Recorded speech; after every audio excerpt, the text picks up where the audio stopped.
Hi, I'm Kat, and today I wanted to talk to you guys about plastic cleanups.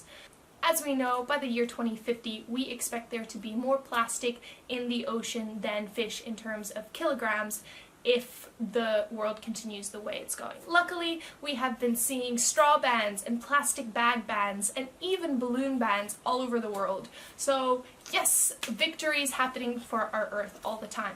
Of course, while these bans are coming into effect in 2021 and so on, it is up to us in terms of what decisions we make to try and decrease our environmental footprint. So if you're looking in terms of what you can do to decrease your plastic and your waste in general, there are tons of fantastic resources you can check out. Click the link down below to check out some of my favorite. And join the June Ocean Challenge, 30 ways in 30 days to decrease your impact on our oceans. So to just live a more sustainable life.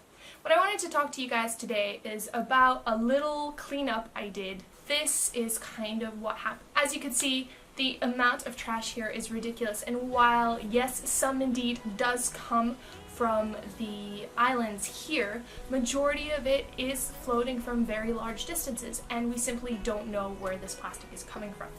Currently, Laka Lodge, along with the help of some organizations, has set up an incinerator here in near the village of New Mashoa, which is going to help burn the non-biodegradable garbage. I went to the site where they're setting up this incinerator last week, and I was so excited to see that out of the piles and piles of garbage, most of it was actually biodegradable.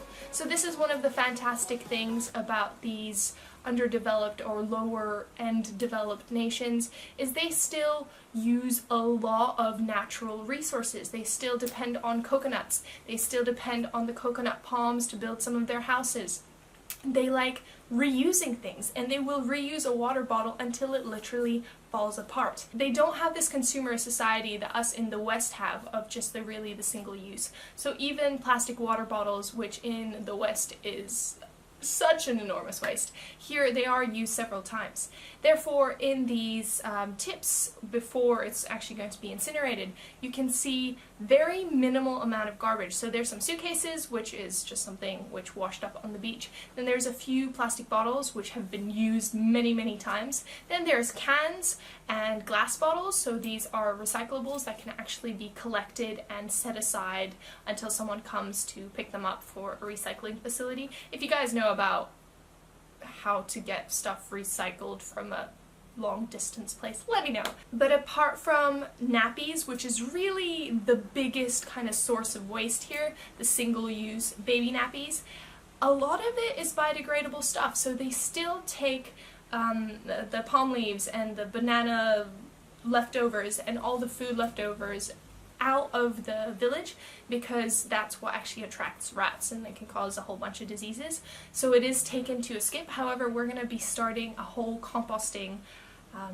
situation happening there, and worst case scenario, just digging holes and putting all the biodegradable stuff in a hole and just letting it decompose in that way.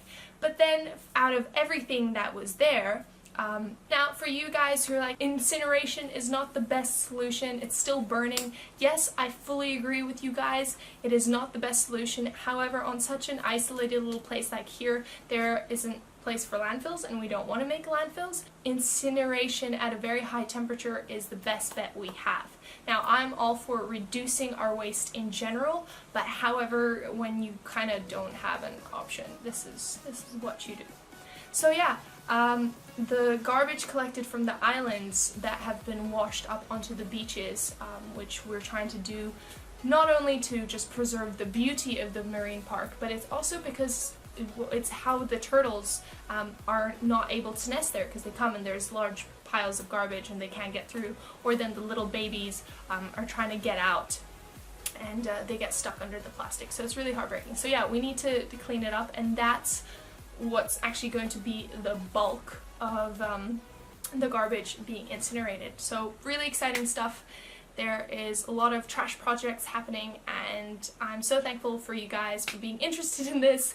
Talking about trash is not the sexiest of topics. But yeah, it's a very important thing that we need to do, because it is the truth. These turtles are dying because of plastic. We've all seen the video of the turtle getting a McDonald's straw pulled out of its nose. don't need to use the single-use plastic. There's many alternatives out there. Join the June Ocean Challenge this June. Come support the cause. Yeah, be part of the change. We can do it, you guys. I'm seeing a global shift of all this to go plastic free. So yeah, thank you guys so much for checking this video out. If you're interested in anything to do with conservation, scuba diving, zero waste, veganism, this is the place for you. Please feel free to clip down below. You know what to do. Yeah, thanks so much for watching. Bye.